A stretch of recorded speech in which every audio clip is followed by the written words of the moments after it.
ายดีมื้อนี้วันที่จังโมงวะ4 โมง4 โมงเขามีแผนจะไปดอนหนึ่งซึ่งอยู่บ้านนี่แหละดอนหยัง ลุงคือเราจะไปสำรวจ มื้อนี้เขาอุตส่าห์ปิดหานโดยเฉพาะรอบเพื่อไปสำรวจไปสำรวจไปลินนั่นแหละไปลินนั่นแหละ ไปลินดอนนั่นจะเป็นจังใดไปเบิ่ง โอเค แล้วคนขับเครื่องของเขามื้อนี้ก็จะเป็นตะแลนแล้วตอนนี้เขากลับมาหอดคาของบ้านโอปะโคแล้วเนาะ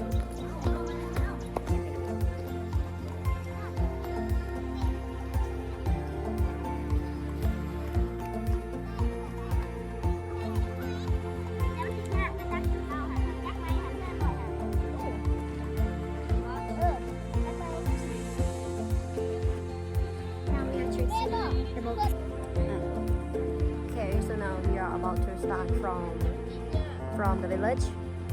to the island. It maybe take around only maybe 10 minutes or by the boats. And now we are choosing the boat to best ones. You can see.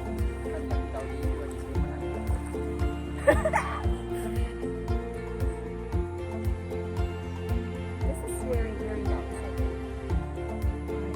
4 o'clock is a nice time. It's a nice time to be on the boat.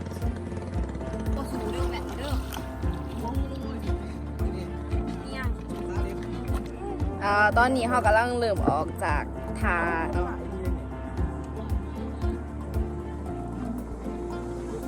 ปุ้ยอ่าวิววิววิววิววิววิววิววิววิววิวอุ้ยลูกนั่งข้างหน้าไปนั่งข้างหน้าไปโอ้ย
ตอนนี้เขาเจอกับสถานการณ์ตำต้นไม้เนาะ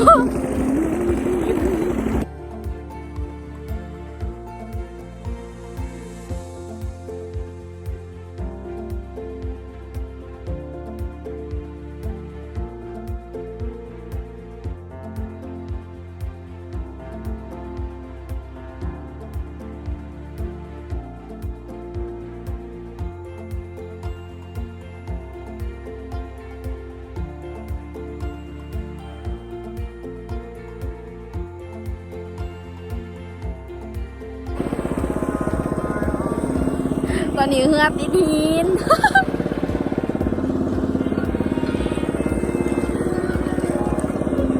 คนขับเหือเขา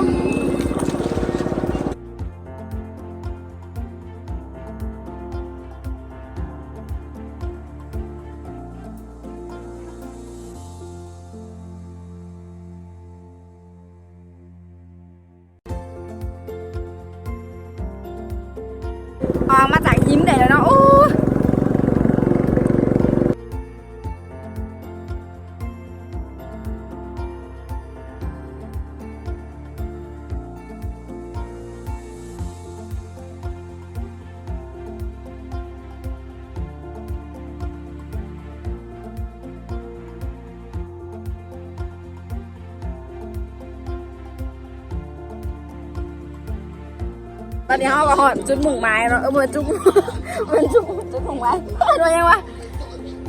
เขาเห็นมายังจุดไม้ไปทางขึ้นเนาะขึ้นเนาะขึ้นรถขึ้นก้อนรถ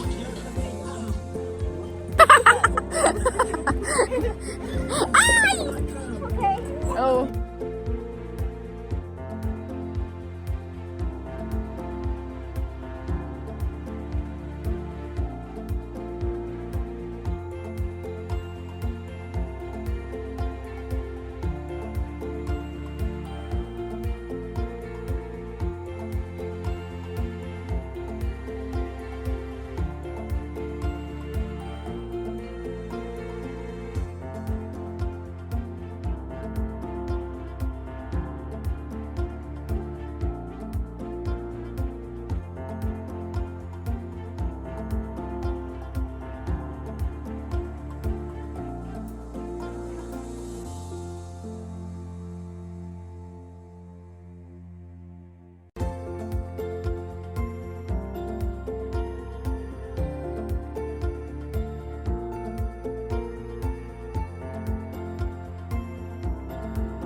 อยู่บ้านนี้ก็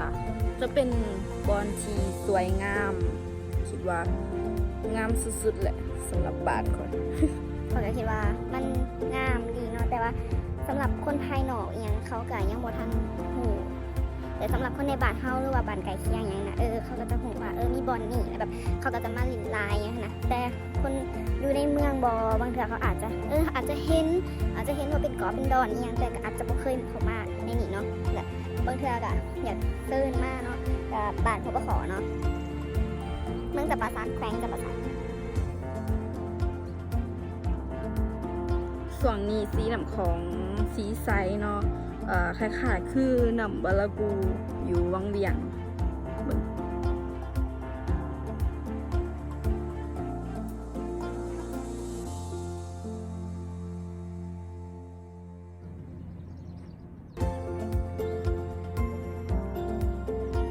Hi.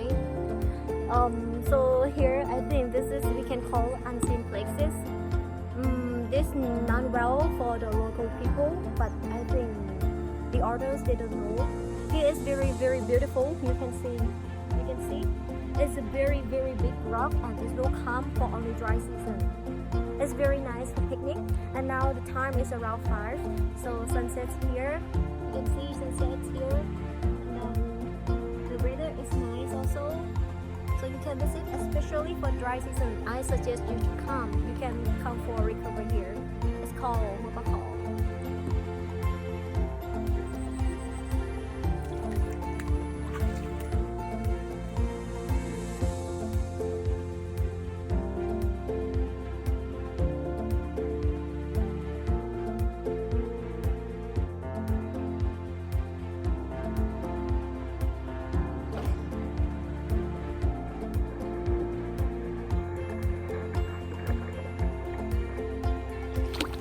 ขอบอกเลยว่าอยู่นี่เนาะบ่แพ้หาดใดในปากซีเนาะเขาบอกน้ำนี่โคตรใสโคตรสดชื่นจนอยากอาบน้ำพี่ตอนนี้หาโมงปลายเนาะกับสิกลับแล้วมันคำร้ายเหรอ ไปนั่งเหรอ เกี่ยวกับบ๊ายบาย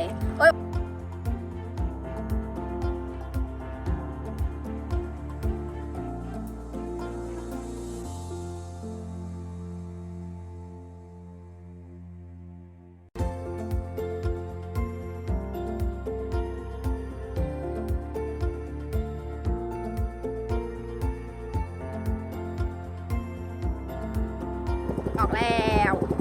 บ๊ายบาย ายเนี่ยปุ้มปุ้ย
ตอนนี้เขากับเขาฟังแล้วเนาะเราเอาเงินมาจอดอ่ะ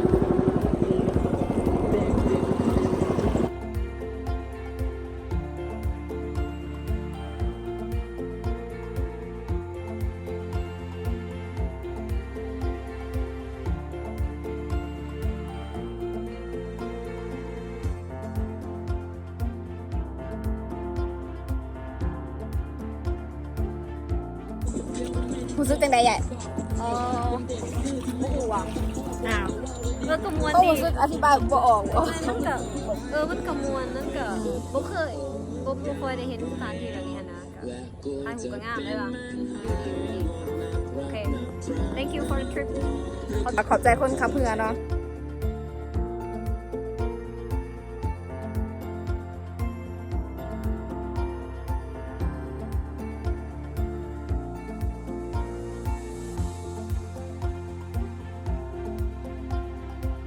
สำหรับมือนี้กับเบิร์ดเลยเนาะ